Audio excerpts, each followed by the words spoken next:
Hej och varmt välkomna ska ni vara till årets sista avsnitt av Pantamera med e-sporten talkshow. Mitt namn är fortfarande Yasin Lagmari och bakom mig har ni min co-host Sampe V2.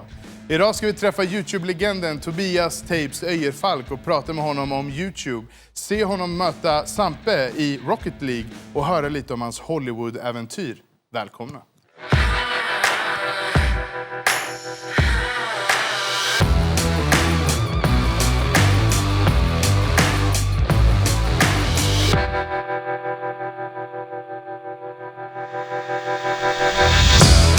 Välkommen in, Tapes!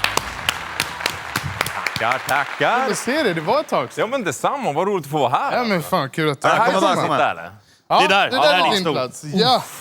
Perfekt. Hur kändes det att komma hit? Var det något problem? Alltså jag var så törstig, jag bara så och suktade på det där liksom, vattenglaset. Fick jag dricka? Nu har jag Nej, men det får du. allt, Nej men det är lugnt. Vi brukar köra i mitten men... Ja, nu har jag glömt bort din fråga, vad sa du? Nej, jag frågar hur det var att komma hit. Ja, det var jättesvårt faktiskt. Jag körde fel och GPSen visade lite fel och sen så var det någon polisavspärrning där jag fick köra runt. Så att jag åkte liksom, ett tag åkte åt fel håll på E4. Men jag tog mig hit i alla fall. Ja. Gjorde du? Ja, men jag skulle inte säga att du var någon sen. Alltså vi låg ju bara och chillade när du först kom. Ja, jag vet. Så det var ganska betryggande när man har lite så här...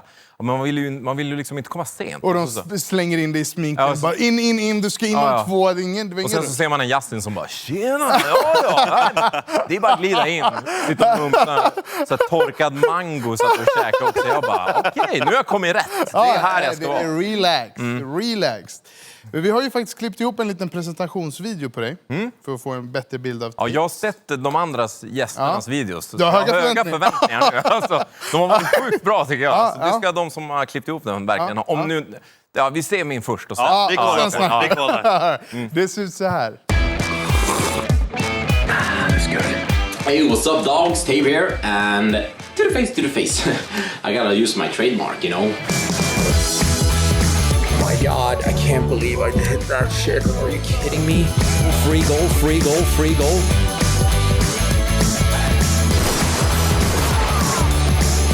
You're gonna hit the dinosaur? Yeah.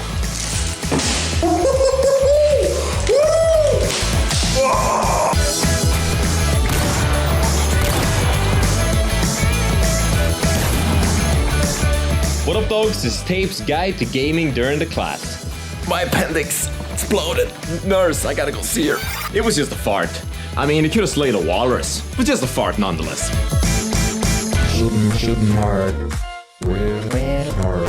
What is the best thing about being a Skarsgård? Fuck, I don't know. What? Battle of the Swedes. Where you at? Where you at? Where you at? Here's a guy. Sniper here.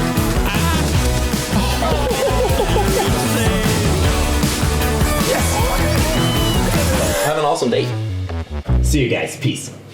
Det här var nice. Ja, det var nice. Den är bra. Ja, men jag skulle vara och säga att det var ju otroligt svårt att klippa ihop det här, fick jag höra. Med tanke på hur mycket material som finns på dig. Alltså det är helt sjukt. Det är liksom en hel karriär finns i rörligt material. Och du har bara börjat.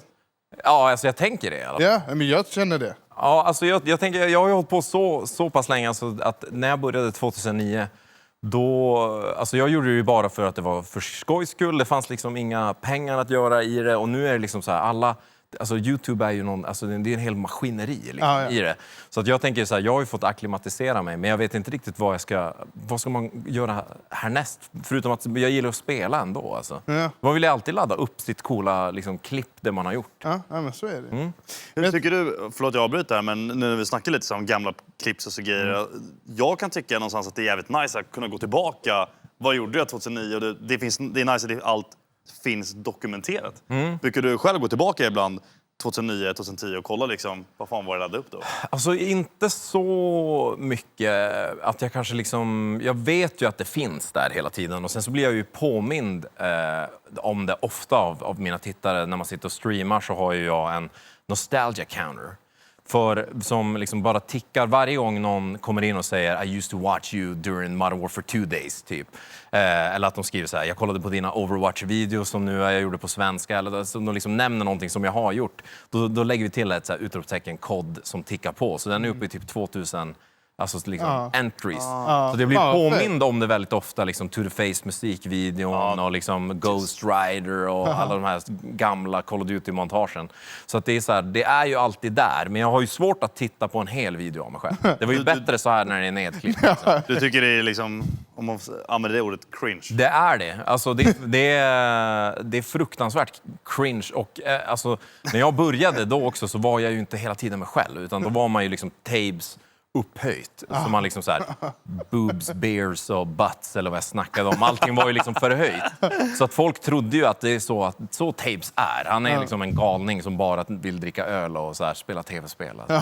Vilket, 2009 var ju det mer rätt träffsäkert. Nu finns det mer också utöver det. Det är lite mer, just det. Lite mer. Ja. Men tycker du videon annars gav en rättvis bild av din YouTube-karriär? Alltså, det finns ju mycket jag såg andra. inte så mycket Overwatch och det var ju kanske en väldigt stor... Alltså Overwatch lirar ju väldigt, väldigt mycket. Och sen så, det är också så här, jag har ju gjort liksom saker... Jag tycker det är kul att i videon så ser man också att jag gillar ju också att stå framför kameran. Alltså, det är liksom... IRL, stå, hosta och programleda eller göra olika saker. Så att det är ju, och det finns ju massa grejer. Och det finns ju också äldre videos som är fruktansvärda. Till exempel den första där från 2009. Min så här 9000 subscriber-vlogg. Jag hade ju inte städat min lägenhet att spela in den. Alltså, det var kaos överallt. Och den är ju såhär bara, I love your 9000 subscriber vlog. Alltså. Men det var ju äkta. Ja, det var äkta. Och nu är skillnaden liksom där, alltså influencers och liksom YouTubers, det är så jävla tillrättalagt. Så det kan man sakna, tänker jag. Alltså. Att man bara, man var liksom... Man var ju bara sig själv. Ja, en dum tonåring som var 22 eller 21. Det var ju charmen. Ja. Men vart kommer spelintresset ifrån? När började det? Alltså det har nog funnits spelintresset där alltid. Jag fick ett Nintendo 64 när jag fyllde, på jul när jag var 8 eller 9.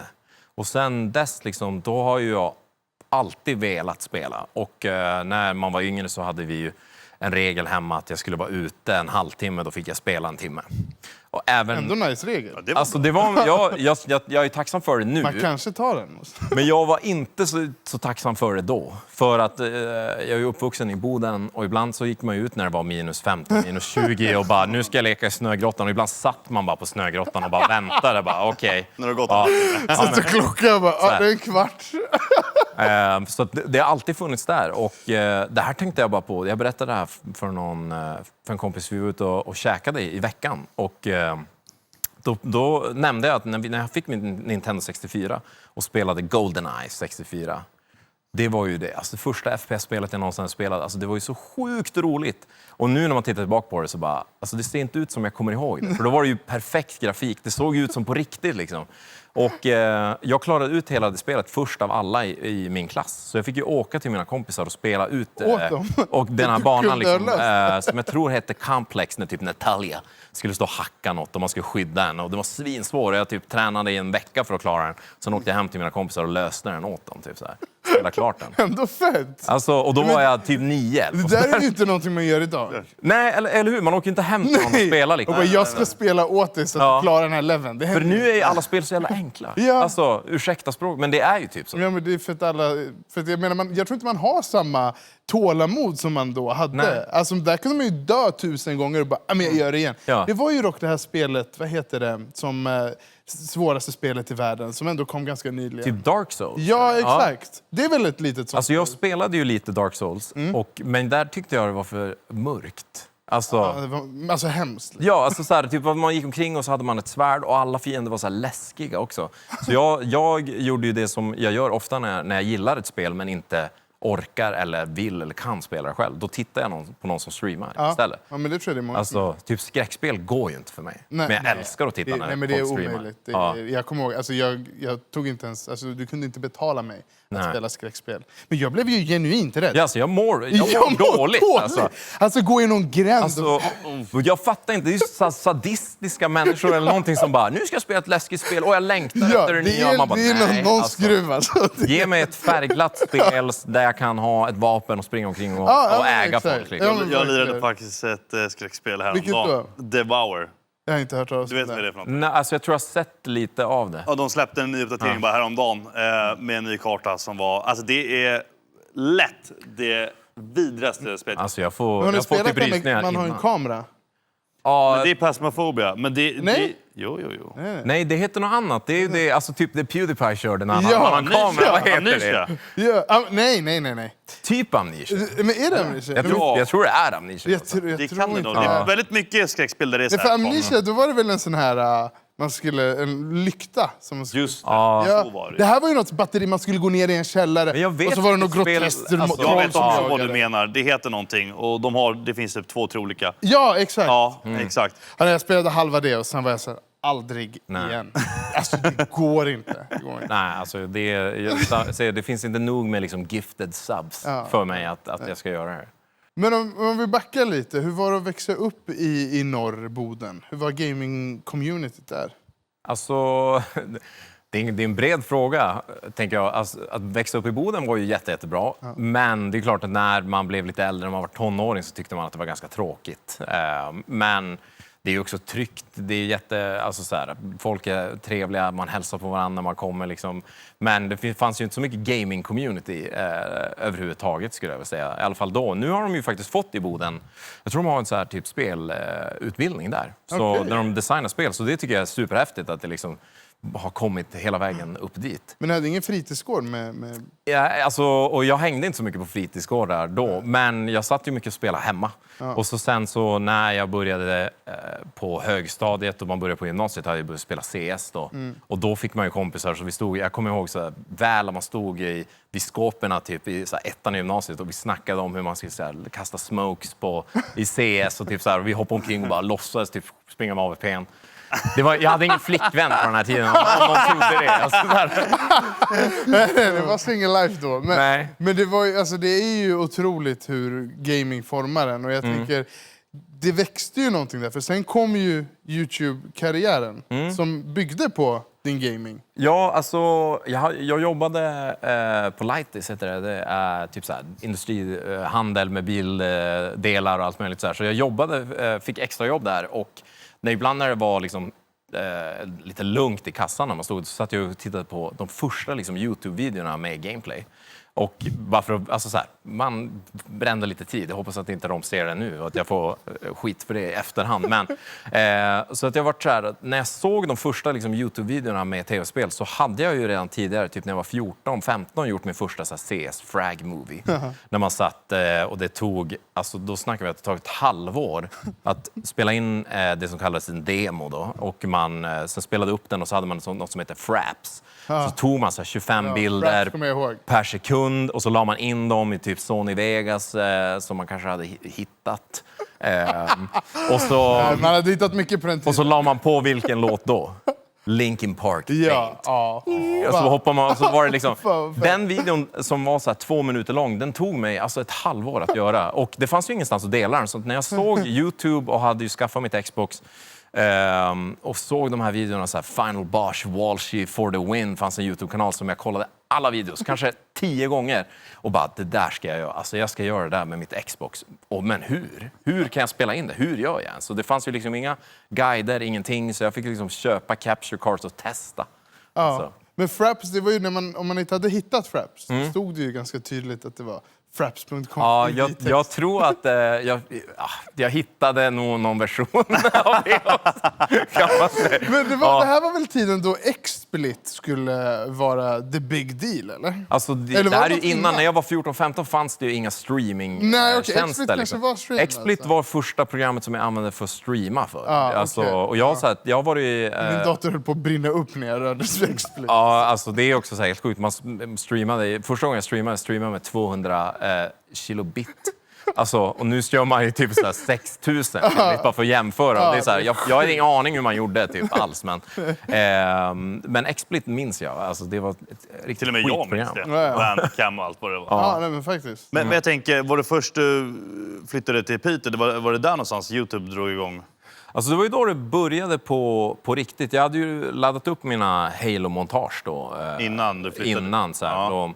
Och som jag också la, alltså då snackar vi månader på att man hade spelat in i Halo och så fanns det theater modes, så hade man sparat massa klipp och så spelade jag in dem när jag fick mitt första capture card som, alltså det var ju så här typ 360p. Alltså nu är vi uppe i, nu kanske folk sitter och tittar på den här i typ 4K. Om man jämför, det är liksom så här liten skärm, alltså verkligen minimalt. Den hade jag laddat upp och den fick ju inga visningar. Så jag skickade ju den på MSN och typ sånt till mina kompisar bara. Kolla på den här, ratea 5 stjärnor och gör det så och så vidare. Så men gav man inte såna betyg på YouTube förut? Jo, man ratade 5 stjärnor. Det var guldstjärnor som var... Ja, och mitt största bakslag var väl att någon jäkla kompis, jag hade skickat min video till rataren typ 3 stjärnor. Så att då hade jag så här, bara, istället för 5 av 5 så hade den typ 4,5 av 5. Och han ska jag hitta. Men det är en taskig grej. Alltså. Jag kom med och skickade på MSN också. Ja. Och du har jobbat på den här videon i ett halvår. Det blir mer personligt. Alltså. Det är MSN. Alltså. Där, och så säger du 3. Nej, jag tyckte det var taskigt. Men det var ju Peter som... alltså, då pluggade jag till radioproduktion. Det är ju LTUs högskola där som de har i Piteå, liksom filial. Och satt väldigt mycket tid efter jag hade kom från skolan och bara satt och fortsatte spela mina tv-spel och fick tag i ett HD capture card som heter HD PVR. Jag har en sån också. Ja, alltså... Hade man den, då var man kung. Jag har kvar den i mitt förråd för jag var så här, jag vill inte göra mig av med den. Det är ändå memorabilia. Ja, så här, man kan verkligen titta på och bara, wow. Det går inte ens att koppla in det. Och det var liksom, det är typ så här många, alltså det är hur många sladdar som helst. De är så tjocka och man kan tro att det är värsta grejen liksom. Jag tror att de hette typ komponentkablar eller något där. Ja, väldigt. Men det var då det tog fart när jag fick mitt HD capture card och började ladda upp MV2. Som det är väl väldigt, de flesta kanske har hört talas om tapes i samband med Call of Duty och då Modern Warfare 2. Ja, men det minns jag, för min lillebror skulle träffa dig första gången. Och det var när vi skulle mötas på Splay där. Och då var jag så jag skulle träffa Tapes och min lillebror gick i taket. Alltså. Och jag har aldrig sett han starstruck. Nej. Men han var ju en sån kodnörd. Alltså han blödde kod liksom. Gick upp 2 timmar innan skolan och skulle spela kod. Men det var ju ett fantastiskt spel. Alltså det var så roligt också för när man satte igång Xboxet så hade man 10 kompisar online. Och alla satt och körde Modern Warfare 2. Man bara, ja, vill du vara med? Ja, absolut. Så hoppar man bara in och så bara grindar man, körde. Och så bara, jag ska snipa. Det var ju mycket sniping då, att man sprang omkring och skulle göra mina montage och så här free-for-all gameplays och allt möjligt. Och det är, alltså så här, det är en good time. Good Det var ett grymt spel. De säger ju att kod, vad är det, MV2 va? Det är det bästa som har gjorts sen. Alltså jag tycker ju COD 4 är lite bättre. Okay. Alltså Call of Duty 4 som kom ut 2007 till och med. Det är ju alltså det är ju det snyggaste Call of Duty fortfarande tycker jag. Och det är så cleant, alla så här vapen som man känner igen, de är alltså så här, det är ett tidslöst spel skulle jag säga, Call of Duty 4. Det är ett riktigt bra spel faktiskt. Jag måste hålla med där. Men du är ju också mer konsolkille. Det är jag. Jag hängde dock inte på Xbox. Men COD 4, där var jag väldigt länge. Och MB2, alltså båda två. Alltså när jag fick ett PlayStation 2 som man kunde köra MB2 på, eller hur?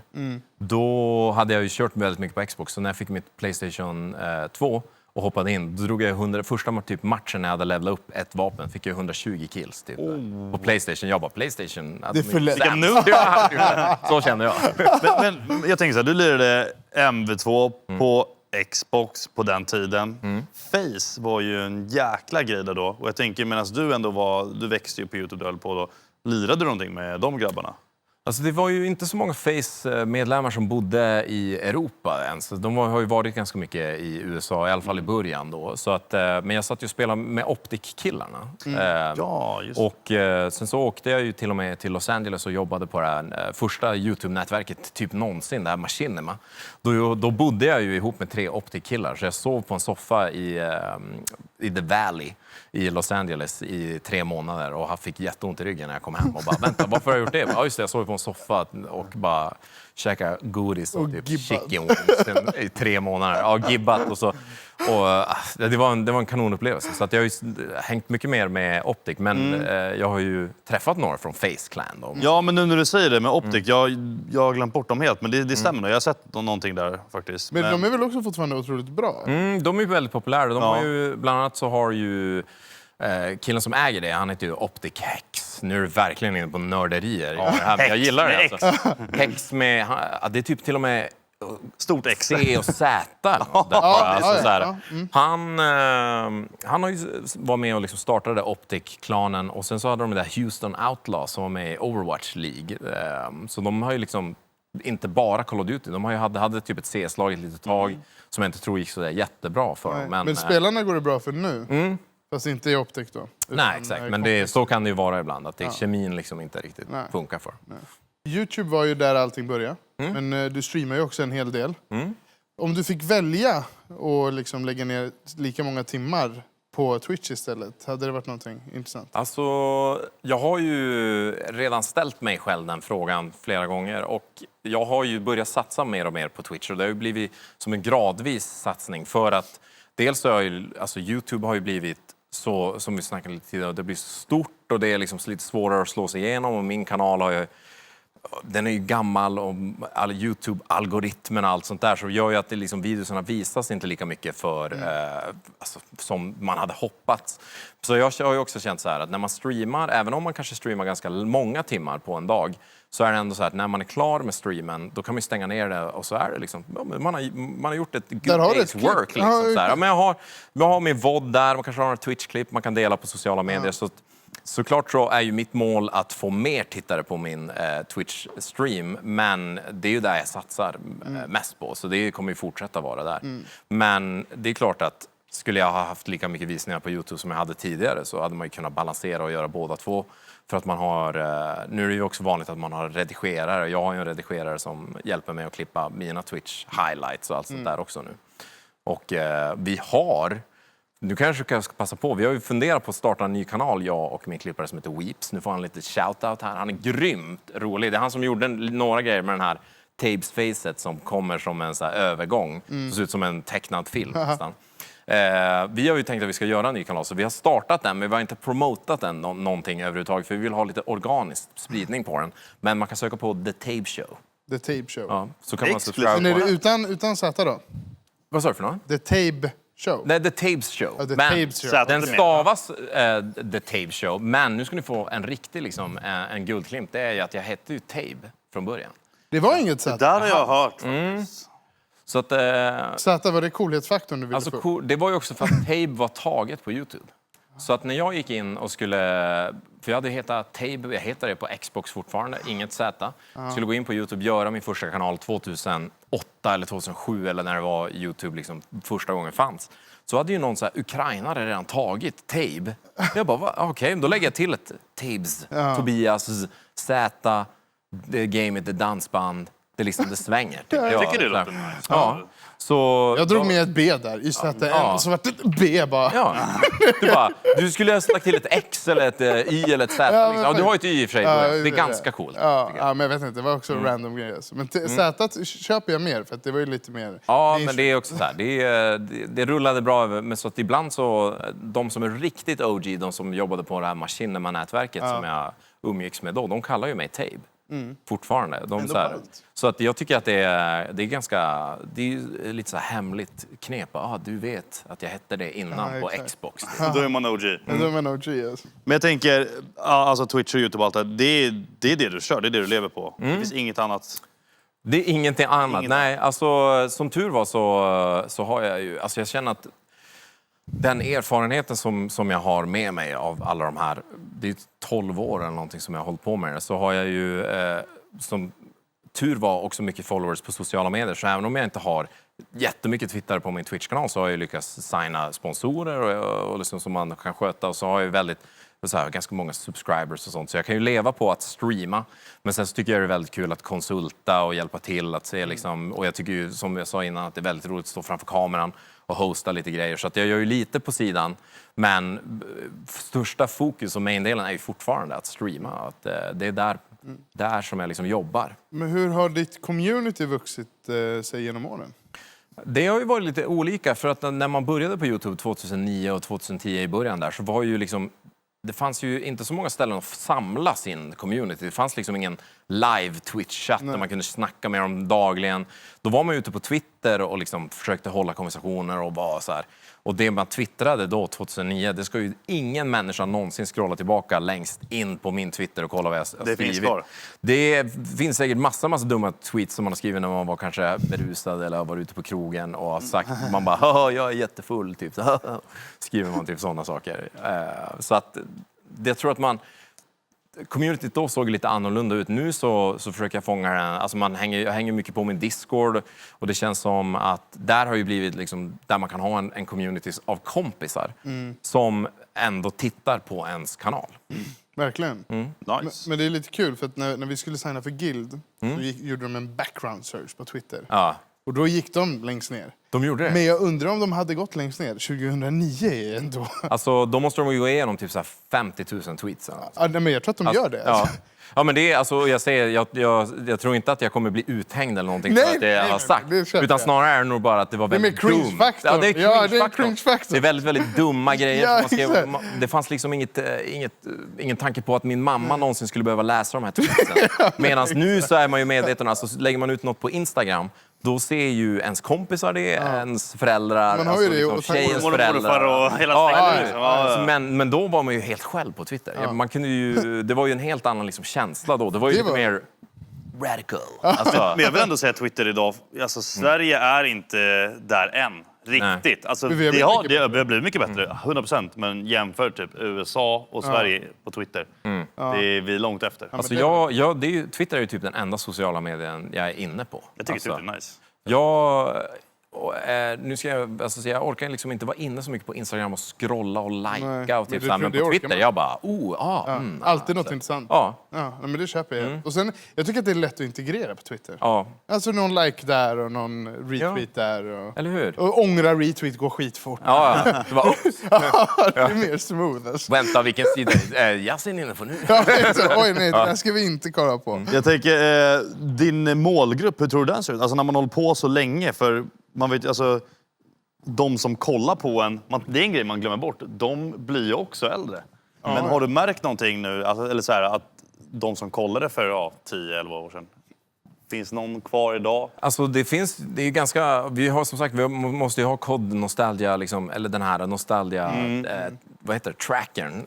Den har man ju på Twitch-kanalen för att det är många som kommer in och kanske bara hänger en liten stund. Vi vill nu prata om Twitch eller livestream specifikt. Men några av dem har ju hängt med hela tiden. Igår så spelade jag med min kompis C-Nanners, som är liksom en OG Call of Duty-kille som jag var med i Machinima, Respawn och vi gjorde våra videos tillsammans. När jag stod med det här vapnet i den här lilla klippet i början, det är han som typ är med i bakgrunden där någonstans. Så jag och han vi spelade Apex Legends igår och då fick jag en kille som hänger i min chatt som är supertrevlig, han bor i USA någonstans. Jag bjöd in han till vårt Apex-party då. Och då sa han, när vi hade spelat en liten stund, bara: jag vill bara säga så här, han pratade engelska då, men nu säger jag på svenska. Det blir så mycket engelska annars, känner jag. Men han sa så här, det är liksom en dröm som kommer i uppfyllelse att få spela med er två. Jag tror aldrig det skulle hända, för han har liksom hängt med sen början. Man får lite gåshud. Alltså, Ja. det är jättefint. Det tog han 12 år. Ja, exakt. Han fick göra det. 12 år och så har han giftat massa subs. Ja. Så, att, Ja, det är så det. att då är han ju kompis direkt. Hur har du gjort för att liksom jazza upp din kanal genom åren? Alltså, en anledning också är att det har varit liksom en svacka i min YouTube-karriär. Det var ju också för att jag har den här sjukdomen som morbus Crohns som jag har haft sedan jag var 14. Den blev ju ganska allvarligt. När jag hade bott i Stockholm ett tag så fick jag ju operera dit en stomipåse. Mot min vilja höll jag på att säga. Men jag ville ju helst inte ha den, men jag var tvungen att ha en. Och då blev det ju att jag vart inte riktigt lika... Det vart ju svårare att på något sätt att underhålla där ett tag. Det blev ett ofrivilligt break och sen så har jag ju lagt ner mycket tid på så här, bland annat Splay som Sampe känner till mycket väl. Och vi var ju på möte på Splay. Jag var ju med och startade det där Splay YouTube-nätverket. Vi satt ju på möte och försökte få din kanal till vårt nätverk. Så jag jobbade ju lite med det. Men jag fattade inte YouTube alltså. Nej, alltså... Och jag var såhär, jag vill inte. Jag kan ju kasta dig under bussen också, rejält här. Men jag minns också att du var så rolig, för vi satt på det där mötet och du bara... Jag har en fråga också.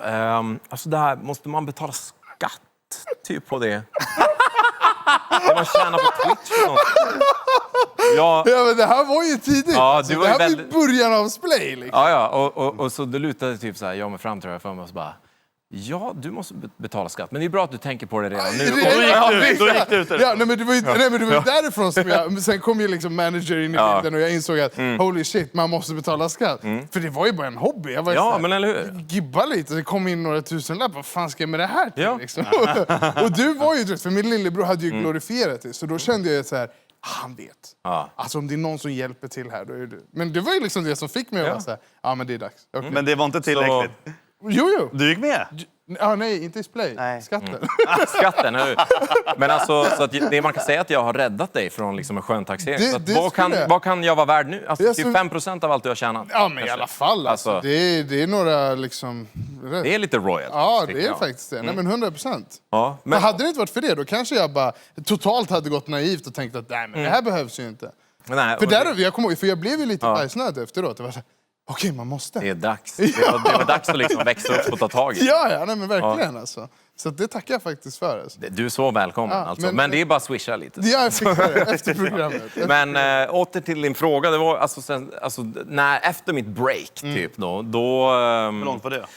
Alltså det var ju också under den här Splay-eran, eller vad man ska säga, när jag jobbade där då. Och så då blev det det var liksom avtag i mitt eget producerande. Så gjorde jag ju annat innehåll på Splays kanaler och sånt där. Så när jag väl då började jag streama när jag höll på med Splay. Och då spelade jag Counter-Strike Global Offensive som hade precis börjat bli populärt då igen. Och då började typ skins-hypen började lite efter ett tag när jag hade börjat spela. Då. Så då var det som bara, oj, det här med att streama, det är ju jätteroligt. Folk tittar, måste titta på mig. De skriver så här, haha, när jag säger något roligt direkt. Så att jag var ju hooked på det direkt. Men skillnaden var ju att när man började streama för 5-6 år sedan, att jag brydde mig inte överhuvudtaget hur det såg ut i lägenheten, som sagt. Som det gjorde jag tydligen inte tidigare. Jag brydde mig inte hur jag själv, om jag hade fixat frillan eller någonting. Så det var ju verkligen så här unke. Det var ju så här ungkarslya-vibe på allting. Riktigt så här gaming, alltså som man tänker att en gamer ska vara. Liksom. Exakt. Det var så här, jag hade en kameravinkel som var liksom mitt face och bakom mig såg man liksom köket med en kryddhylla och liksom toalettdörren stod öppen alltid. Och där. Lite flott i bilden.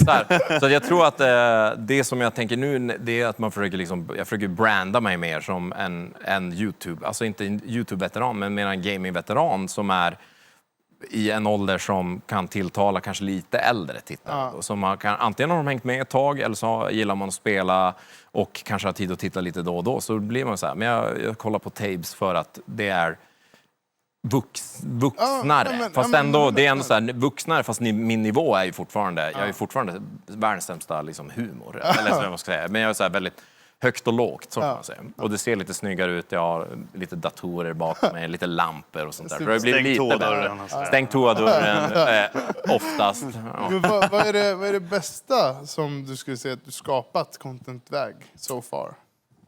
Det bästa jag har skapat? Är det musikvideo? Om du måste välja en... Alltså, jag tror att många eller skulle nog gilla musikvideo eller säga att det är, så här, det är den bästa som jag har gjort. Men det är svårt.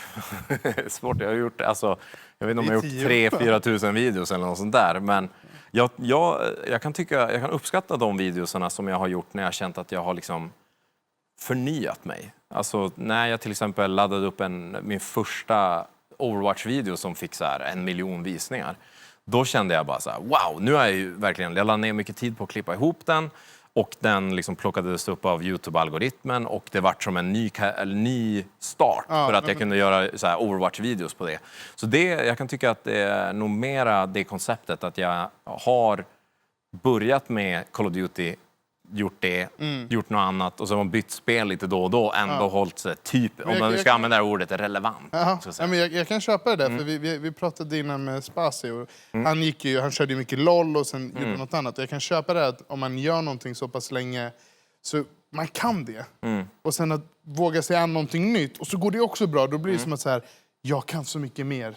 Och det är en ganska skön känsla för en själv, tänker jag. Ja, alltså jag tycker ibland så kan man bli lite mallig och bara så här, ja men när jag började, alltså då började jag banade väg, nu ska jag, shit vad jag låter megalomanisk, men att man, alltså så här, jag bara gjorde det för skojs skull, så lärde jag mig allting och så laddade man upp videos och så var man ju liksom först i alla fall i Norden med att göra det. Och det är jag ju väldigt stolt över. Vi är ju redo att gå till när ni två spelade lite Rocket League. Och jag satt och hörde hur det gick. Nu spoilar du inte för mycket. Nej men alltså grejen, det gick väl som det skulle ha gått för Sampe. Det såg ut så här. Rocket League. Ja, alltså jag spelar med handikapp nu. För att jag har en Xbox Elite-kontroll som har ett paddles här bak i. Så att jag boostar här och sladdar och airrollar här free. Alltså, så att just nu så, alltså, så känns det som att det kan gå hur som helst. Nej, men vi trycker väl på join och så kör vi. Ja, det gör vi. Jäklar. Nu, alltså... Ska vi lyckas göra en aerial mot Sampe? Nej, det kan vi inte. Alltså jag boostar så dåligt. Jag glömmer bort att boosta. Jag blir så handikappad. Vart boostar man? Vilken knapp? Du boostar på B. Alltså Rocket League spelade jag när jag kom ut. Och så sen började jag spela det igen i början av året. Och nu har jag blivit liksom så sjukt inne i det. Och vart hoppar man? Du hoppar på A. Alltså, det är inte rättvist där än alltså. Ja, men det är lugnt. Nu kan jag knapparna. Nej! Hur kom du före mig där? Alltså, jag tänker så här. Om du... Alltså, ett mål är värt 3 för dig. Okej, nu har du faktiskt läge här alltså. Ja. Okej, nu är det... Alltså, det är 3-3. Det är 3-3. Fan, varför sa jag det där? Det var det dummaste.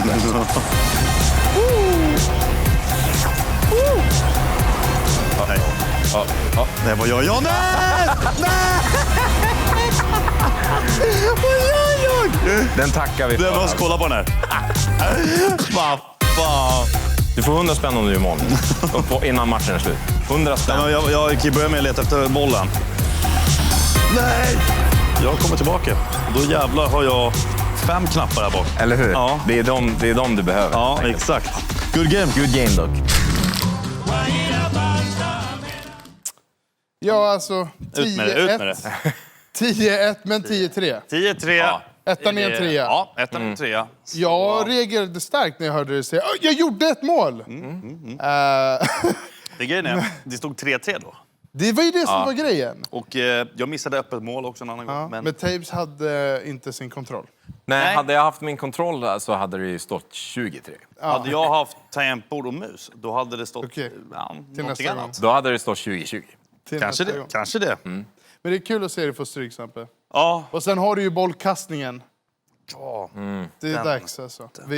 Vi kommer dit. Nu har det ju blivit dags för den fantastiska tittartävlingen som har med lifehack att göra. Och innan vi berättar lite mer om den så tänkte jag dubbelkolla. Har du ett lifehack, Tapes? Alltså, jag har funderat på lifehack och det jag gör, det här gör jag dagligen. Okay. Det är alltså att jag laddar min perkulator. Det är alltså en kaffekokare som är liksom mer populär i norra Sverige, tror jag. Perkulatorn liksom rules. Så jag laddar den innan med kaffepulvret, allting, vattnet är redo. Och sen så kopplar jag in den i en sån här smart plug. Och så sätter jag igång den, men den får ju ingen ström då. Så jag går och lägger mig och när jag vaknar på morgonen så säger jag bara till Google eller tar fram telefonen och startar kaffekokaren så när jag ligger i sängen. Okej, nice. Men jag måste bara den här smart-pluggen här, vad är det? Det är alltså så här, jag vet inte om jag får nämna andra märken. Ja, men det är en Philips smart Philips Hue plug. Men går den in i väggen? Den går in i väggen alltså. Men det är ingen ström förrän du väljer att det ska vara ström. Exakt. Okej. Så att nice. jag tjänar ju, och så då sätter man igång den, jag ligger kvar i 5 minuter, går på toa, pinkar, kommer tillbaka, tar en kaffekopp, sätter mig i soffan, Och då liksom kan man börja dagen. start. Det där är nice. Det där är Ja, så nice. nice. Ja, men den är jag helt med på. Kul. Men jag ligger i lä. Jag har en kompis som har, när han säger liksom good morning till sin Google Home så öppnas persiennerna samtidigt. Kaffekokaren, han har ställt dit en kopp så den gör kaffe direkt. Och så börjar det spela så här nyheterna på högtalarna. Så man kan ju göra värre saker. Liksom. Men det är väldigt bra. Jag tror att liksom smart homes kommer vara mycket så här lifehacks i framtiden. Ja, det kan jag tänka mig. Det kan jag tänka mig. Och till er tittare där hemma, om ni har ett lifehack som ni vill dela med er utav så gör ni det på Instagram eller Twitter med hashtaggen Pantamera med e-sporten för att ha chans att vinna dessa fantastiska priser vi ska gå och titta på just nu.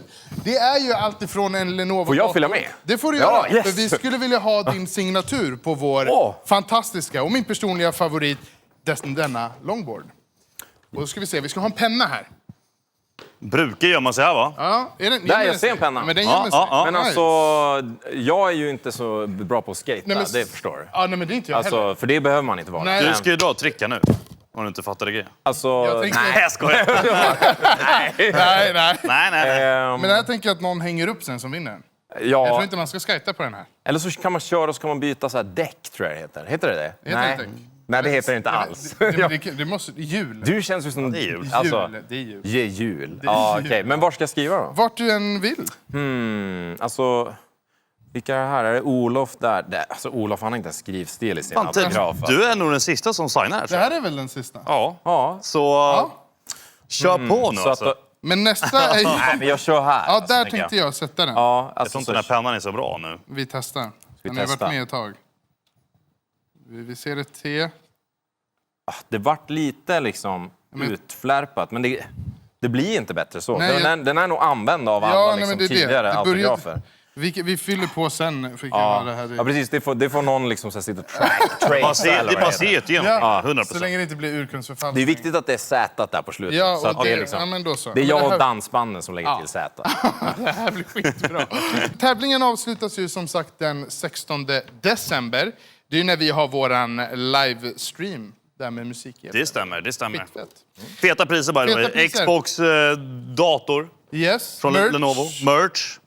Olle Litos signatur, bara den. Det är massa Just det där ja. scrolls. Ja, den är speciell den där. Ja just det, det kommer jag ihåg. Det var lite snack om det där. Ja, men det är feta grejer, det är helt Ja, klart men bara det är med. det. Det är det. Så, do it! Right? Gör det! Ska vi prata lite om dina bangers du gjort genom åren. Du var ju lite inne på det innan här med favoritvideo. Att många kanske hade valt någon musikvideo. Och vi har klippt ihop lite här, ett montage som jag tänkte att vi skulle kolla på och sen prata om vad det är vi ser. I'm sure you heard of this before. The gamers are a bore and they never get the score. I do believe it's more than a failure. They rocks the house.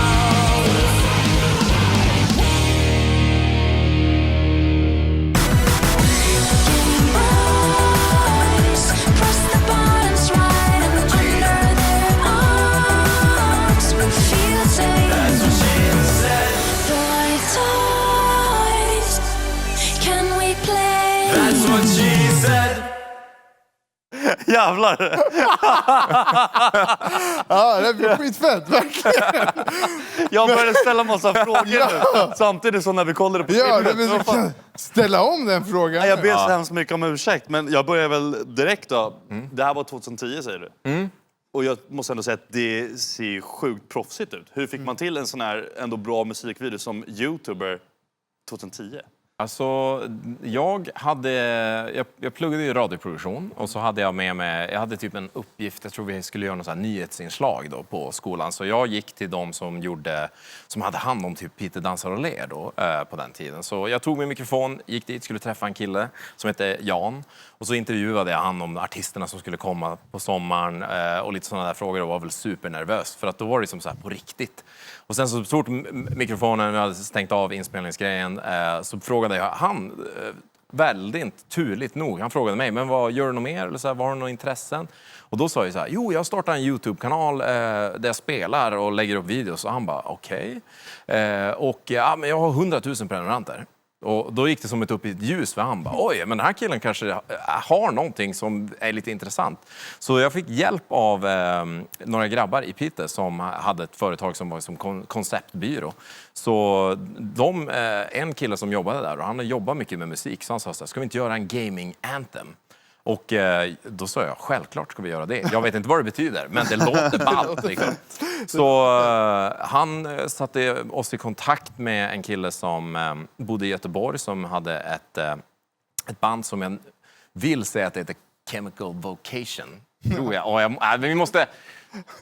Han heter Pierre, kan vi säga det istället? Alltså han heter Pierre i alla fall. Han alltså ett musikaliskt geni, så vi skrev lite text där i Piteå, skickade till honom och han skickade tillbaka ett så här rough draft på den här låten. Och då hade jag ju sagt att jag gillade så här college-musik och att när man gamar så är det ju den stilen typ som man lyssnar på, man gör montage till exempel. Så han kom tillbaka med det här och allt jag behövde göra till To The Face-låten var att spela in det här introt som är i början, som är så här, what up dogs? Och då pratade jag också med munnen på sidan typ så här hela tiden, så folk trodde jag hade någon störning typ ett tag när jag pratade engelska, så pratade jag så här, yeah, what's up guys? Det gör jag förhoppningsvis inte längre. Nu vet jag vart jag osäker. Men... Du sjunger ingenting i låten? Nej. Alltså vänta. Jag trodde det var du. Vänta. Har jag blivit prankad i 10-11 år? Men vänta. Är det samma i alla? Alltså i den som vi såg lite senare av, som för att använda Sampes uttryck, eller kidsens uttryck, cringe. Det är ju den här That's What She Said. Där rappar jag ju, eller sjunger själv. Men till mitt försvar så har jag ju släppt mer låtar än det här, det vet ni va? Men alltså jag har ju en låt som bland annat heter Jag såg kissen, som är en svensk version av han Joe Exotics låt som heter I saw a tiger. Så det var ju så här under covid, liksom, när det slog, man kunde inte göra någonting. Joe Exotic kom på Netflix, man satt och bingeade det och jag bara, den här låten är ju bra som de spelade. Så satt jag och lyssnade på den på YouTube och jag bara, Så jag skrev till min kompis, Robin heter han. Och jag bara, ska vi inte göra en svensk version av det här? En sån här skojlåt som heter Jag såg kissen. Och så gjorde vi det. Och sen så hörde jag av mig till en annan kompis som heter Ensate som nu jobbar på Mojang. Han har gjort så här massa så här cinematic, typ Fortnite, som har fått jättemycket visningar. Han är grym på det. Så han spelade in cinematicen till den videon i Minecraft. Men det här måste vi kolla på. Vi tar en snabb titt på kissen. Hör ni jägare, lägg ner det där. Låt mig berätta att katten, den behöver lite mys.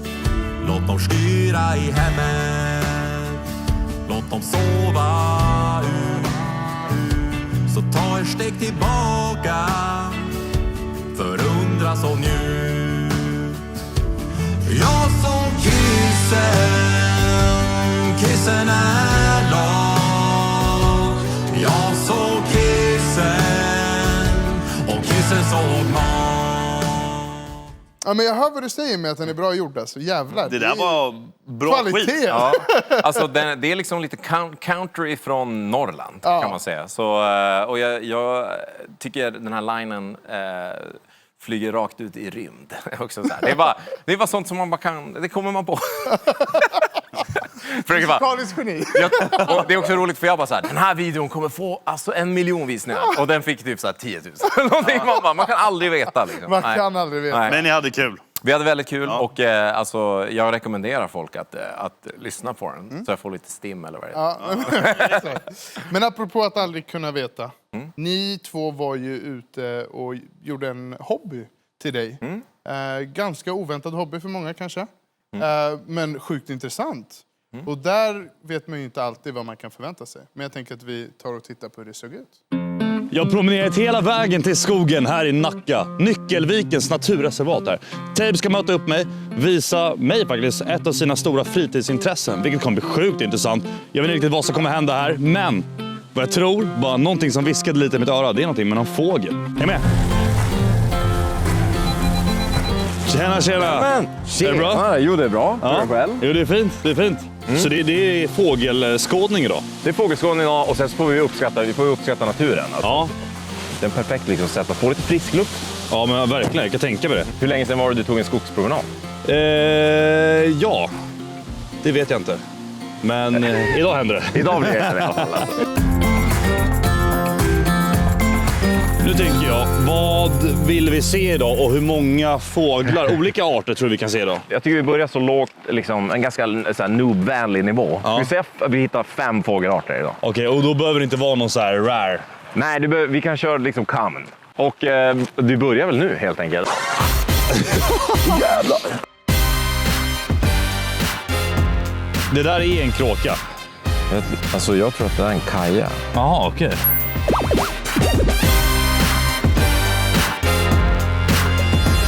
Där, nu flyger den upp igen. Där, färdigt. Jag känner igen den här, absolut. Det borde vara en kråka. Ja, eller hur? Ska vi ta en liten kaffepaus? Vi kör en kaffepaus. Jag funderar på att ta på mig en mössa. Jag tänkte köra keps då, men jag bara, nej, jag tror det är mössväder. Jag har den bästa av 2 världar. Åh, jäklar! Kolla den här nu alltså.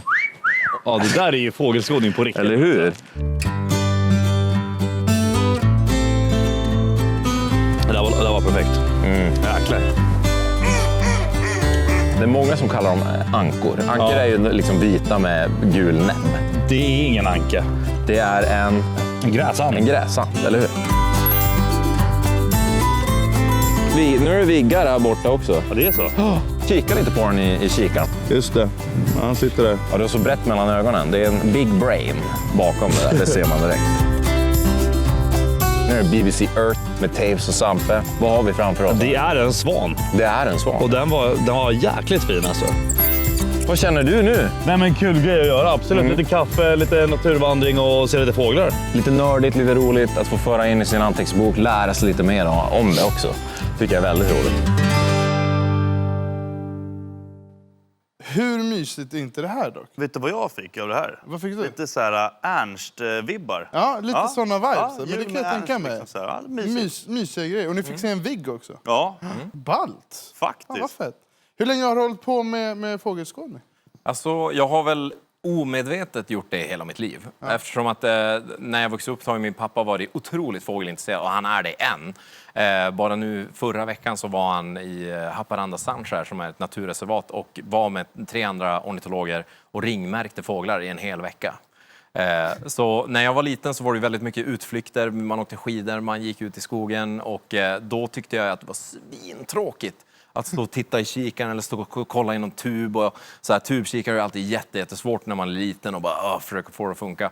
Så jag var då trodde jag var helt ointresserad, men jag har ändå lärt mig väldigt många fåglar. Och nu i somras så investerade jag i en ordentlig, riktig kikare till mig själv. Så då har jag haft med den när vi var på Gotland, jag och min sambo. Och bara, jag tycker det är super roligt att så här, nu har jag en app som jag skriver ner vilka fåglar jag har sett. För att kunna hålla reda på det. Det är lite Pokémon in real life. Alltså. Det är som det. Och sen så är det så här, jag har alltid gillat naturen. Jag har haft det så nära, jag har bott vid skogen när jag växte upp. Så man har alltid haft det där så himla nära. Så att jag tror att det kommer nog fortsätta bli mer och mer. Att jag kan kunna ta bilen och bara köra ut och skåda lite själv. Och så här, ta med mig kaffe. Kanske ta en macka och bara mysa och få bara ett med naturen. Och det är så här, man stör ju inte någonting heller, utan man bara står och tittar på det.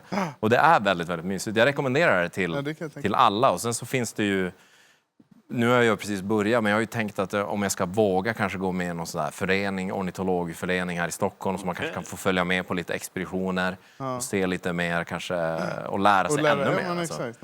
Fett. Sidospår bara, för att jag vill ju höra hur du upplevde det, men innan vi kommer till dig. Den här kiken, är den så här superstark, superbra skärpa? Alltså jag kom ju på mig själv att när jag satt i bilen på vägen hem från när vi hade varit ute och skådat, så kom jag ihåg att jag sa 42 gångers zoom, men det är 8 gånger och så är det 42 millimeters liksom ljusintag eller något sånt där. Jag har inte stenkoll på det, men det är inte 42 gånger, för det hade varit fruktansvärt långt. Men jag tänker, är den sån, alltså, kan man gå blind när man kollar in i solen? Ja, det får du ju absolut inte göra. Nej. Det är ju jättedumt. Ja. Alltså, det är liksom Trump bara, oh my god. Någon sa det till mig som barn. Sen dess har jag ändå varit lite low-key. Alltså det är nog ingen, alltså, det är också så här, då ska du stå upp och titta och verkligen göra ett aktivt val. Var det inte mer snack om just förstoringsglaset också? Ja, men det var väl att det kunde börja brinna. Ja. Men det har väl alla gjort? Ja, det har väl alla gjort. Alltså, jag har spenderat otroligt många timmar i mitt unga liv. Det låter som jag gjorde det förra veckan. Men jag stod så här med löven och stod med förstoringsglas. Riktig pyromanvarning liksom. Och så försöker man jaga myror med förstoringsglas. Liksom, bränna dem. Ja. Men hur tyckte du fågelskådningen var? Nej, men alltså, som jag sa innan, det var mysigt. Absolut. Alltså, så här, det är ingenting jag brukar göra eller har gjort innan. Men hade du kunnat göra det igen? Ja, men absolut. Alltså, grejen är, jag bor ju också i skogen, liksom, som du gjorde förut. Liksom. Och det är så här, jag brukar ta väldigt mycket promenader och det är så här, skogen. Och det är så här, som du också sa då, att ha någonting att göra medan man går. Typ. Kan vara en grej. Kanske det blir jag som får önska mig en kikare i julklapp. Ja, vad vet jag? Jag kanske löser en sån. Du kanske gör det. Men nu kommer vi till ett segment som är väldigt intressant. Och det är ju Ghost Rider. Ja. Varför började du skratta innan? Hur hamnade du där? Är min största fråga. Alltså, nu känns det som att jag har ju berättat den här historien. Du vet så här, vissa historier... Vänta. Jag har ett klipp. Nej. Jo.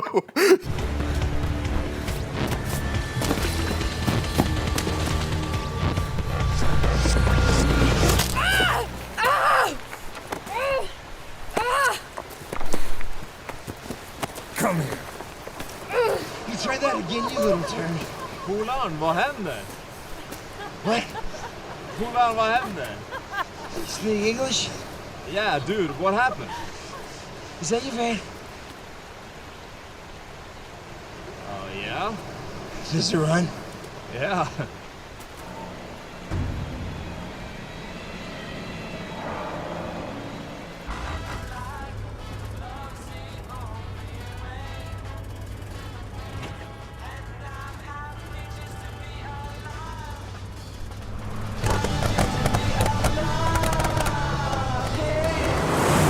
Lul Tapes. Den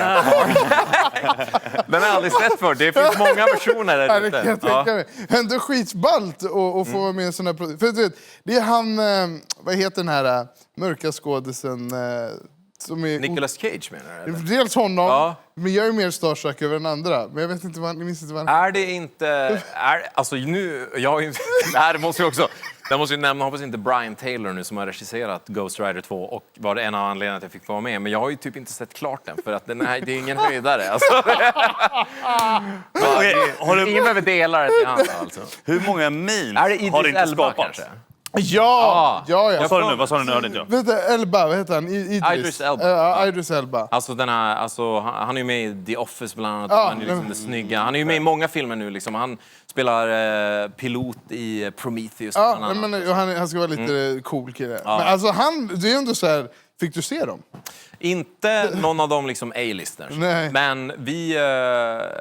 Du är med under på IMDb, bara så du vet. Ja, alltså det är ju faktiskt... Så det står ju cast där och så är Nicolas Cage. Alltså jag fick sen ju är betalt Idris. för det. Jag fick $1000 för det. Nej, det är så. Det är sant alltså. Men okej, hur hamnade du där? Alltså, I en det jag skulle säga, det är en så här, det här har ju varit en fråga som jag har fått väldigt ofta. Så det har blivit som en historia som har blivit... Alltså, Det är ett manus på det är det. så här manus på det nästan. Men i alla fall.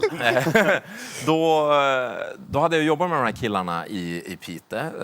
Och vi hade satt upp någon sorts business-mail. Som jag tror till och med vi hade stavat fel på business enquiries. För det är inte så lätt med det här med engelska. Så Enquiries är väldigt det är väldigt svårt. svårt. Nu tror jag att jag kan det, men fråga mig inte exakt hur det är. Jag kan skriva det. Nej, jag kan inte skriva.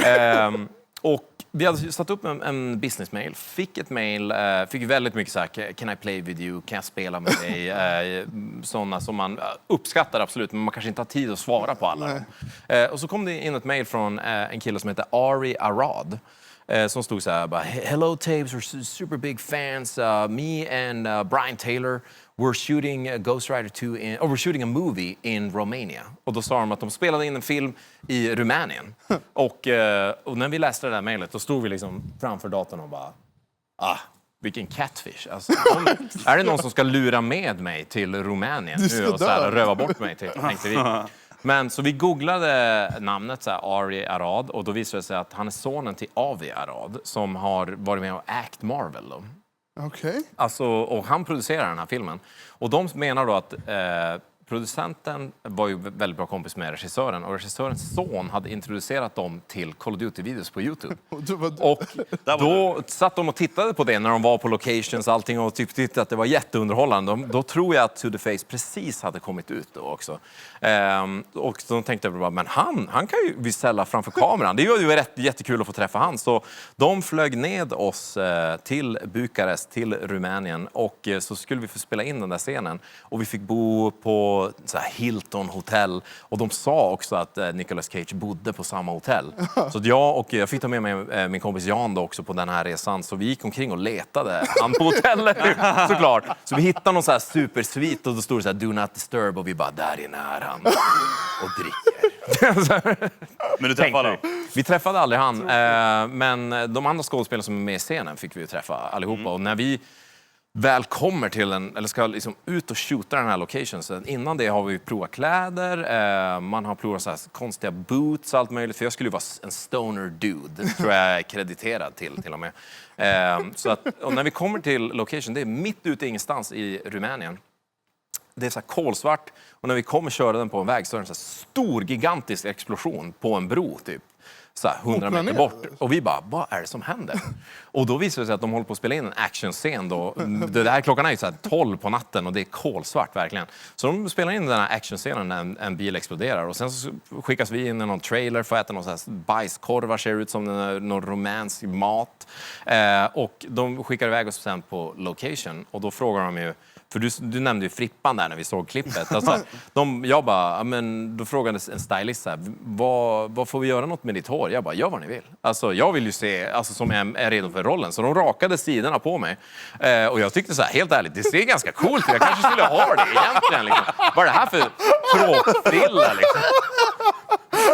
Alltså, jag hör det på den alltså, jag menar, jag har haft samma frisyr typ hela mitt liv förutom då nästan. Och nu känns det som att säga, nu är jag out of my comfort zone. Ja. Kör jag. Så då fick vi spela in den och jag minns inte vad han heter, han som spelar den här huvudskurken, han med den här lush hair. Han har så bra hår genom hela filmen. Alltså om man ser Ghost Rider 2, tänk hur bra hår han har. Och, alltså jag var så imponerad för att innan då, de skulle ju komma liksom lite anfodda och ha jagat den här pojken, så sen skulle de ta våran van och vi blev ju dödade tyvärr off camera. Jag hade ju gärna blivit skjuten eller någonting och bara Men de har inte spelat in det. Men han sprang fram och tillbaka på en strand där som vi stod och då hade de liksom, det sprang omkring 50 pers. Någon som höll i en sladd, det var hans jobb. Mitt jobb är att hålla den här sladden typ.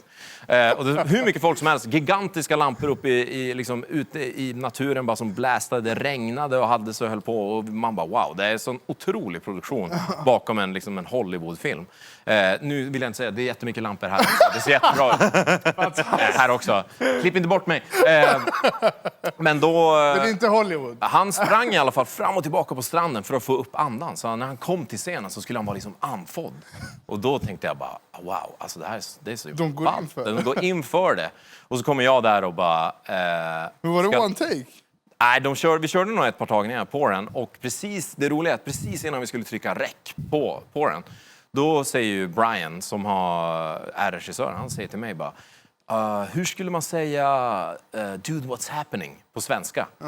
Och då får jag får ju så här, vad heter det när man inte får fram någonting alls? Det blir så helt blackout, det är hjärnsläpp i hjärnan. Så jag tittar på Jan så här och Jan bara, jag vet inte.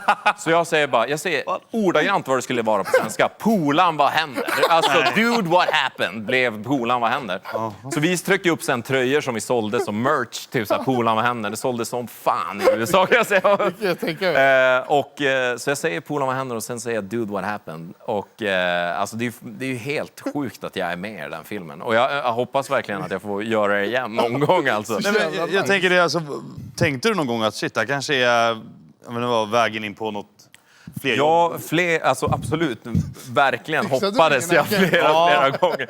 Jag fixade aldrig någon agent. Jag har varit väldigt naiv i att tänka att jag kan fixa mycket själv. Och jag har väl lärt mig under åren. Men alltså, jag önskar väl då att jag kanske hade gjort mer av det. Alltså, men man måste också komma ihåg att det här är ju 10 år sedan. Så det det var ingen som förstod vad jag höll på med. Det fanns ingen agent som kunde hjälpa mig. Alltså man fick ju lösa allting själv.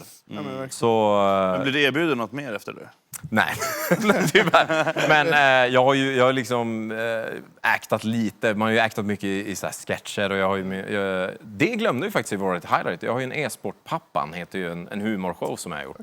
Som jag är väldigt nöjd med. Då har jag så här, kom på en idé, skriver manus, spelar in, producerar, fixar kameraman, allting själv från grunden. Och det tycker jag är väldigt, väldigt kul. Så att jag har ju det är klart man alltid har en dröm om att bli uppringd igen och bara Stoner Dude, är det du? Vi behöver dig till liksom Infinity War 3. Ja, såklart. Han kommer tillbaka genom ringen. Där kommer jag bara. Varit väldigt kul. Det hade varit magiskt. Men jag känner väl det är väl mer troligt att jag får göra saker framför kameran, typ som så här, eller hosta så här. Nästa gång kanske du sitter här och jag sitter där. Man ska aldrig säga aldrig. Nej, eller... Det hade varit väldigt kul om vi bytte plats. Ja. Vi hade någon show. Alltså jag föreslog ju det. Jag föreslog att vi skulle visa det klippet när vi var hemma hos dig första, alltså när vi träffade dig. Exakt. Det kommer jag ihåg. Ja, för då minns jag så väl. Vi hade varit hemma har hos... det? Har vi det? Okej, de har det klippet preppat så det är bara QA, säger de. Yo! Hur mår ni, grabbar? Ja, bra. Kul att ni är här. Ni är här för gaming-setupen, va? Ja, men då så. Välkomna in så ska ni få se vart isen hänger. Du vet vad jag gör och du vet hur jag kör. Stanna upp nu och bara lyssna och hör. Ja, han sköt. Den här solen är faktiskt jävligt skön. Alltså den ser fett nice ut. Den är ju alltså. det. Den är riktigt fet alltså. Det är den. Man känner sig som en riktig racecar driver. Ja, exakt. Alltså. Ja, men det är så. Alltså, men på din setup, som för övrigt, jag älskar att det är rent och snyggt och Ja, cleant exakt. liksom. Ja. Men vad är favoritgrejen på ditt alltså? Favoritgrejen egentligen, alltså jag måste säga Canon. För den är så jävla billig men den är ändå så jävla bra. Alltså, den är liksom, den har allt. Jag får ju panik. Hur känns det att se dig... Jag får panik. 2014 var det här. Jag kollade du gjorde det? där. 2014? Ja, Alltså jag måste bara säga att för det första, det här är ju Noobsters heter det, programmet. Jag var på riktigt fan av det programmet alltså. Fan vad jag följde det. Och du programledde det programmet då. Och jag har sett den här videon innan. När det var liksom, det här var ju din, det var väl din prime time där någonstans. Alltså, ja men det tror jag. på Twitch. Det var ju liksom Tapes, Noobsters och Yasin visar setup. Det här var ju ett grymt avsnitt. Det här var på riktigt. Det var inte, alltså det var ju väldigt kul då. Nu cringear jag lite. Men alltså jag tycker alltså Noobsters, det kan man reviva. Om det är någon här ute som sitter och tänker jag vill göra ett tv-program för gamers, så hör av er, tänker jag. Men det som jag tyckte var väldigt kul när vi hade spelat in klart hemma hos dig, då kom ju din pappa med bullar till oss. Det där är min farsa. Alltså det där är min farsa. Alltså han är väldigt sådär, vill ha kaffe, vill ha bullar, vill ha saft. Du snackade om att brorsan var ett jättestort fan. Hur var han hemma då när Tapes kom över? Jag tror det. Eller skickade du iväg han? Nej, du kommer fanboy för mycket. Nej, jag tänker, ni kom ju någon dag. Liksom. Alltså vi kom mitt på dagen. Han kan ju ha varit i skolan alltså. Ja, och det är nästan, alltså, nu kanske han tycker att jag är svintråkig, men du får ju hälsan i alla fall från mig. Kan komma bilen då? Han kommer säga bara, Tapes, lever han? Nej, det tror jag verkligen inte. Kul att ni hade med det där. Som sagt, jag cringear ju ur. Men det är som det är. Vi går vidare till tittarnas fördomar. Och då, det är ju vad den säger. Liksom. Tittarna har skickat in lite fördomar om dig som du ska bekräfta eller dementera. Så här kommer tittarnas fördomar. Den första. Om du får se det själv så är du faktiskt helylle. Vänta, ska jag säga? Ja, om du får se det själv så är du faktiskt helylle. Ja. Okej. Du säger ja och vi får ett poäng, men jag vill veta vad helylle betyder. Jag vet inte heller. Det är typ så här, alltså, om en person kan vara helylle, att de är liksom snälla, är det väl? Typ så här, genuint snäll. På något sätt. Jag vet inte exakt definition, men jag tänker att det... Om du får se det själv så är du snäll. Ja, jag skulle säga att jag är. Det skulle jag också säga. Ja, 100%. Nice. Ett av ett. Nummer 2. Kaffe dricks bäst ur kåsa. Punkt. Ja, ute i skogen, ja. Ute i skogen. Men vad är en kåsa? Det är en sån här... det är ju typ... Nej, det är ju en mugg som är... Alltså som man har som karvat ur... Det är i alla fall... Det är en kåsa för mig då, tänker jag. Alltså att det är en som karvad mugg i trä. Men sen så finns det ju plastvarianter också. Så det är liksom en kåsa som man håller. Det ser ut som en spade som går ut liksom så. Ja. Alltså typ, det ser ut som en stor, djup... ett decilitermått. Ja, ett deciliter. Typ, alltså, kan man säga. Eller i för mycket kaffe, då kan den vara... Ja, om den är en plast. Ja, exakt. Ja, men det gör... Alltså, då lägger vi till ut. Är den vit? Ja, lite räfflig nästan. Ja, den skulle jag säga ja på då, nu när jag får reda på det. Men får vi ett helt eller halvt poäng? Ett halvt. 3. Ut på tur, aldrig sur. Ja. Ja, alltså... Men nu måste du förklara här också. Alltså det jag tänker är, alltså, om man åker ut på tur, då är man ju i Norge typ. De är ute och då är man ute och vandrar, tänker jag. Ja. Så att om det är så, jag älskar ju att gå ut i skogen, så att det stämmer ju. Ja. Alltså. Det stämmer på min flickvän också. Men du är 2,5. Ja, men det är ändå... Bra fördomar det är okej. för att vara årets sista avsnitt. Och, ja, men den är jag med på. Då har det blivit dags att prata lite framtid. För du har ju en fantastisk dåtid på 13 år. Ja, eller alltså 33 år, tänker jag. Ja, alltså, tänker jag tänker hela livet. Hela livet. Ja. Men jag tänker karriärsmässigt. Är den 13 år lång? Ja, alltså 12 i alla fall. Vänta, 2009, 2001, så 12. Ja. Och hur många år till ska den bli, tror du? Alltså, jag tror jag aldrig kommer sluta streama och sluta ladda upp videos. Sen så kanske i vilken sorts form det blir. Jag tänker att till slut så kanske man känner att man hittar någonting annat som man verkligen drivs av. Men jag tycker också, med tanke också på min sjukdom som jag har kroniskt, alltså som gör att jag är lite mer tröttare än vissa andra människor. Det är väldigt skönt att kunna jobba hemifrån då. När man har morbus Crohn så är det ju skönt att kunna styra själv. Om man inte är så pigg en dag så kan man ju jobba lite lugnare och jobba hemifrån, slippa stressa. Så jag tänker att om det inte blir stream så vill jag nog ändå ha någonting kreativt. Men i vilken form det blir, det är ju svårt att veta. Men jag tycker ju att jag är ganska duktig på att komma på nya saker. Så...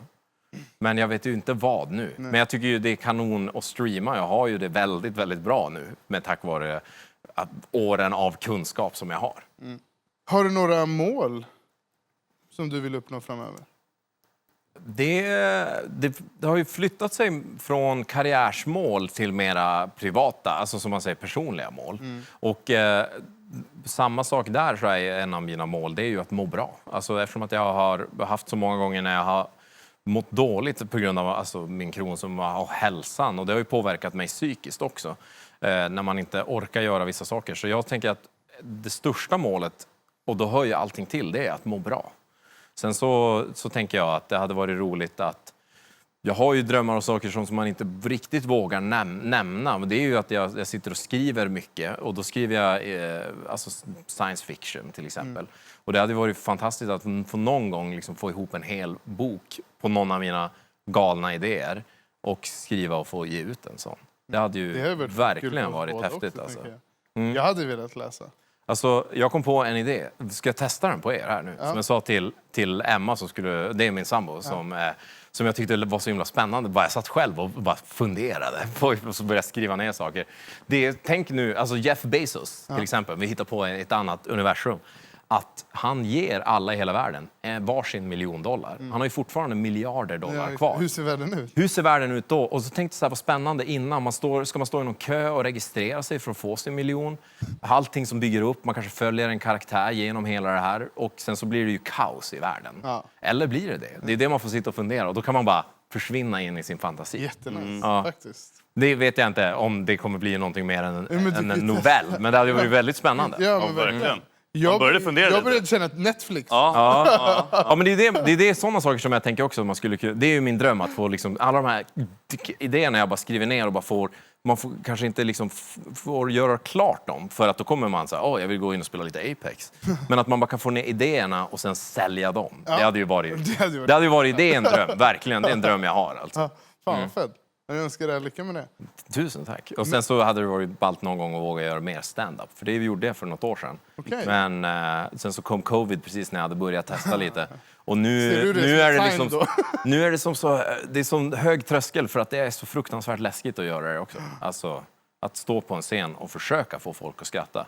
Den andra grejen när man sitter hemma och tittar in i en kamera. Måste inte få någon Ja, att och se, ja, så här. Plus i kanten om någon skriver Ja, eller hur? Bara, fy fan. Ja.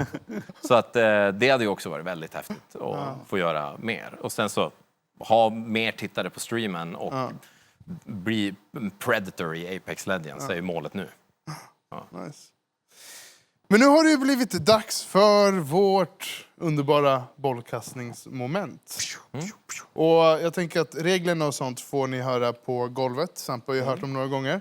Men vi går och tar plats. Ja. Och då var vi ju äntligen här. Det sista momentet för den här talkshowen och för det här året i talkshowväg faktiskt.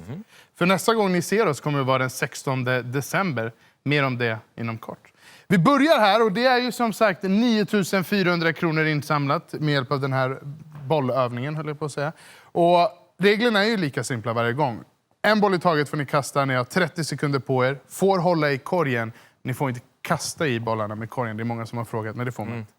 Och när ni är redo så är det bara att ta tag i era korgar och Jag är ju köra. nervös nästan nu. Men det är ändå sista gången. Varje boll kommer ju vara värd 100 kronor här typ. Ja, alltså det är det jag känner, men det är också så 30 sekunder, det går fort. Ja, men det Alltså. hade ju varit ballt att avsluta på etta. Alltså Sist jag, in. med 20 bollar är sjukt mycket. Ja, men jag tror på mycket. 25 alltså. Men alltså, och så blir man ju stressad av att Sampe står bredvid. Ja, men kolla inte på honom. Det är För så? han, Nej. om han börjar bra avslutar han dåligt. Om han börjar dåligt avslutar han bra. Det blir alltid jämnt. Ja, men han har ju värmt upp, tänker jag. Ja, men alltså 10 måste jag få i. Ja, men alltså, minst. Jag tror på 25. Ja, Ja, vi är redo okej. för det. Ja, men jag är redo. Man ska stå bredvid korna, Ja, eller hur? ja, precis. okej. Ja, då börjar vi om 3, 2, 1, go! Fan. Ja, nej, men det är lugnt. Nej. Fokus på nästa. Fokus på nästa. Nej, Vi men det här blickar är- framåt. Där har vi dem. Det har gått 5 sekunder bara, så vi har fortfarande tid att få in 25 bollar. Sampe, du Sampe kanske avslutar bra. Det har gått 10 sekunder här. Och det ser ut som att ni båda har fått in någon form av teknik. Nej, Tapes kastar antingen för långt eller för kort. jag kastar allt. Och det är 9 sekunder kvar. Nej. 8, Nej! 7, 6, 5, 4, Ja, men jag kastar för kort! 3, 2, 1, stopp! Den hann ni, den hann Vi ni. har 14 på Sampe och så har vi 9 på Tape. Du trodde det var dig. Men alltså, jag trodde jag kastade i fort. Men alltså jag lovar, det var ju... Alltså, hur många tog i kanten? Det var ju för långt eller för Varenda kort. boll Ja. tog i Det var kanten. svårare än vad du förväntade dig. Ja, Ja, det alltså, var nästan att du slog rekord dock. Ja, jag var Två ifrån. två ifrån, exakt. Men vi har ju ändå en 9 på dig. Vilket gör att vi faktiskt kommer över 10 000 kronor. Snabb i hjärnan. Bra Ja, matte. nej, men det var inte så Det svårt uppskattas. faktiskt. Nu ska vi bara se här. 9, då är du ändå en 7 här. Ska vi bara se om jag... Är du inte nöjd? nej men alltså, du menar att Spessi har fått i en mer än mig? Alltså, den människan har ingen bollkontroll överhuvudtaget, det vet jag. Det vet du. Nej, alltså han är ju dopad, han är stendopad. Det vet jag. Nej, jag är besviken. Kan vi inte köra en gång till? Jag lyssnar med produktionen. Sambis. Kan vi köra en gång till? Det var ett stort nej. De skrek nej i kör faktiskt. Så det var verkligen nej. Men det var 9 stycken va? Ja. Och det är 900 kronor till Musikhjälpen.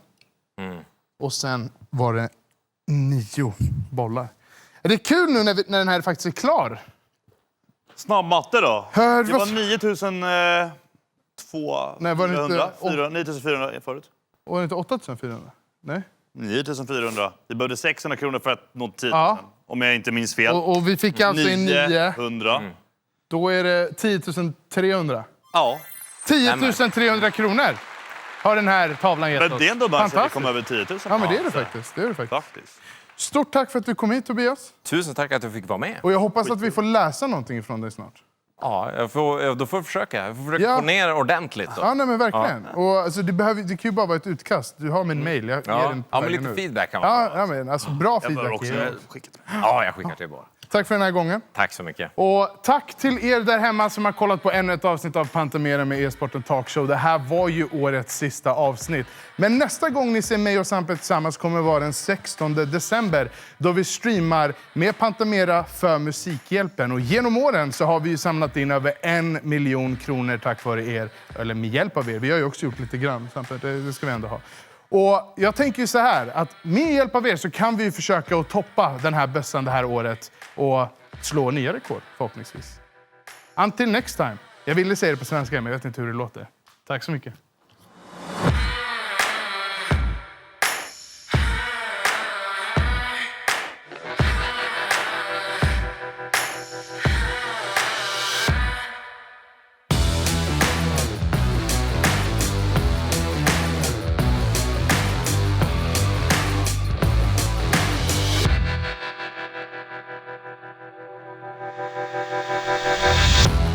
Tack så mycket för att ni har kollat. Glöm inte att subscriba. Likea kan man också göra. Kommentera. Kommentera. Man kan dela. Notifikationsknappen, ringklockan. Den är viktig. Det finns massa olika grejer. Testa dem där nere.